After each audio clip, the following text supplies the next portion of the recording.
Hello, garden gurus. Today we are taking a walk on the wild side, the wild berry side, that is. I'm out here in the country at the Clanton home to teach you about our native blackberry. Blackberry vines and bushes grow on every continent except Australia and Antarctica. No one really knows where they originated, but they have been around for a very long time, probably as much as 2,000 years, if you can believe it. Though we primarily think of blackberries as being food, peoples of the past also used the roots and leaves as medicine. The tea decocted from these parts of the plant were prescribed from everything from whooping cough and sore throats to boils and ulcers. Blackberry tea was even said to be a cure for dysentery during the Civil War. During the outbreaks of the disease, temporary truces were declared for both the Union and Confederate soldiers to go blackberrying in order to ward it off. Bet you didn't know that.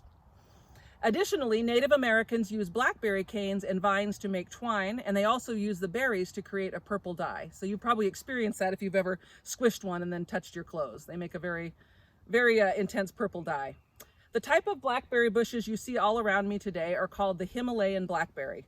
Contrary to its name, these plants actually originated in Western Europe, not in the Himalayas. I have no idea why they're called the Himalayan blackberry, but they're generally the kind that you'll see around here if you're out picking. This variety was introduced to North America as a cultivated crop in 1885. And a cultivated crop basically just means that people grew it on purpose. Farmers grew it in order to harvest the berries. By 1945, it had adapted to the West Coast and had begun to spread through natural means, which is basically what you see all around me today. This is definitely blackberries spreading through natural means.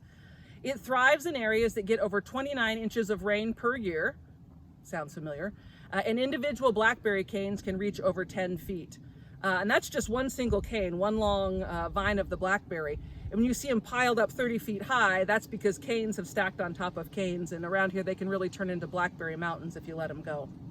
In the Pacific Northwest, Himalayan blackberries were considered invasive, are considered invasive, and have been declared a noxious weed. Someone should probably tell Shanna about that.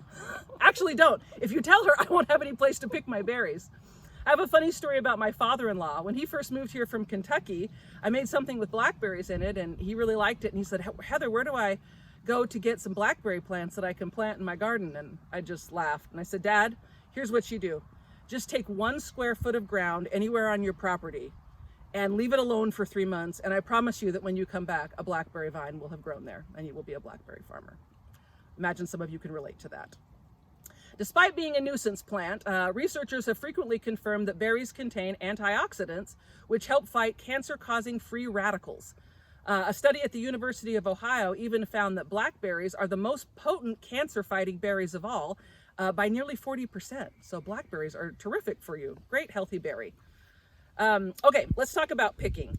There's some rules that go along with blackberry picking. Rule number 1 is to cover your skin with clothing you are willing to sacrifice. I'm not wearing a single thing today that I wouldn't be okay with having to throw in the trash. Blackberries are notorious for staining your clothing. Number 2, I want to talk about footwear. Tennis shoes are good for blackberry picking, but boots, if I get this thing up here, boots are even better. Boots allow you to stomp out into the blackberries and get the best fruit, and they'll also prevent the vines from wrapping around your ankles and giving you scratches. The third thing I like is, and I think you need, is to keep both hands free. Really, when picking blackberries, because of the intense thorns, you need one hand to kind of lift up and secure the vine and another hand to pick. So then you're asking, well, what do I do with my bucket? The solution that I've come up with to solve that problem is to create a little device like this.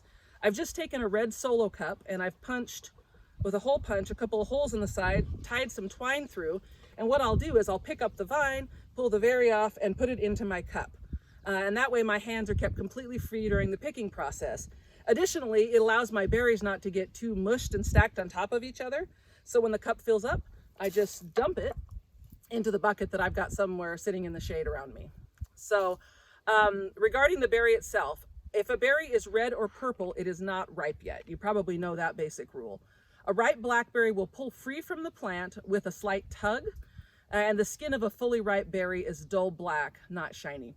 I'm going to bring you in just a little closer for a minute and try to show you an example of this so you can have an idea of what the best kind of blackberry looks like. So take a look at this sample here. Obviously up here we've got, red, kind of a purpley color. It's nice and hard, not ready yet. That one definitely isn't ready. These down here are doing better, okay? You want them to be plump, and you want them to pull away with just a slight tug. See, that one, even though it's black, is not quite ready. I'm gonna go down to this guy here. It's got kind of a dull color, plump, full drupelets, which is what you call those little individual bumps on a berry. And when I pull him, he comes right away. That is a perfect blackberry. So, I have to have another one of those before we, okay, before we go back to talking to you about this.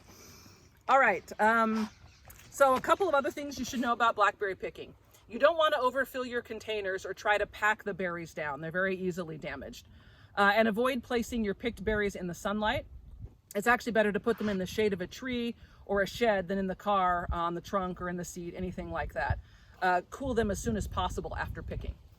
Once you get your berries home, they quickly mold when left at room temperature, so get them into the fridge as quickly as possible. As quickly as possible. Blackberries may be kept in the refrigerator for up to a week, depending on the initial quality of the berry. If you have really good, nice berries going in, they're going to last a little bit longer than those that are already kind of on their way out. After a few days in storage, however, even good fruit begins to lose its bright color and fresh flavor and leads to shriveling. So when you go berry picking, try to plan to use your berries up in the next few days, but definitely keep them in the fridge.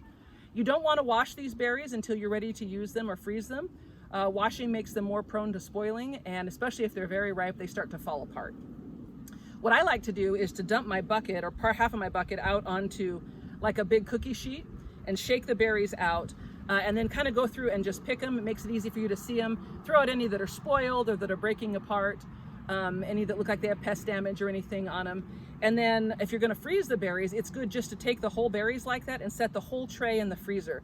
And then they freeze individually, and you can put them inside a bag and suck the air out of it if you have a freezer bag thing, or you can just put them in like a Ziploc storage bag that's designed for freezers, and the berries will stay firmer and in better shape if you want to take them out later and use them.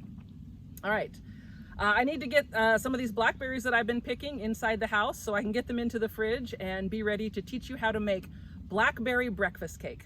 See you in the kitchen.